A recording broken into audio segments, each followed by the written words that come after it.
Well, what is obvious, and that's in line with what I said before, we've come to another moment in the cycle where you're going from opportunistic to value added, and that entails that actually the investors' profile that we're seeing here is much more asset management based, much more capital value oriented, and I think that's part of the game. If you actually want to get out value added and you want to get some good returns, you need to manage that moment, and that requires that you have a team on board and that you actually get very much involved, and that's the companies we're seeing that are much more active now. What is very much missing is my own peers from Germany. The whole institutional sector is gone missing more or less, as compared to the times before crisis when they were one of the most important players. But that is because they're very much, that goes for many others who are actually doing more of a desk research monitoring of the market rather than getting involved, and obviously the yields won't pan out for them.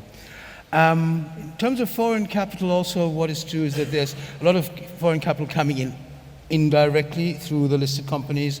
So themes in the statistics appear as local investors, but what is true, and you will have those figures probably much more accurately than I do, but it's true that you have PIMCO, you've got even Warren Buffett and George Soros investing in those companies, so you've got huge money, and obviously that sort of makes it a bit more difficult to analyze the statistics and the figures that we see. But I guess it would be fair to say that foreign investment is somewhere like in the 40% range when it comes to office and commercial real estate. Correct me if I'm wrong later on. And I guess it's mostly, I would say, from my impression, it's mostly UK, American.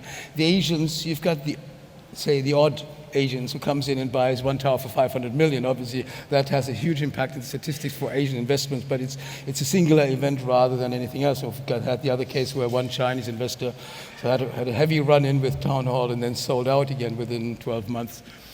So Asia, my perception is that Asian money really is looking for more stable, established, solid markets with the willingness to spend more money. You look at what Koreans paid for Commerzbank Tower in Frankfurt just 6-8 weeks ago, which was a very aggressive yield as well. They're looking for more stable markets, but they're not willing to pay, and they're not willing to assume the risk of this market, which is a bit intransparent, a bit obscure maybe, and entails the risk of going into value added.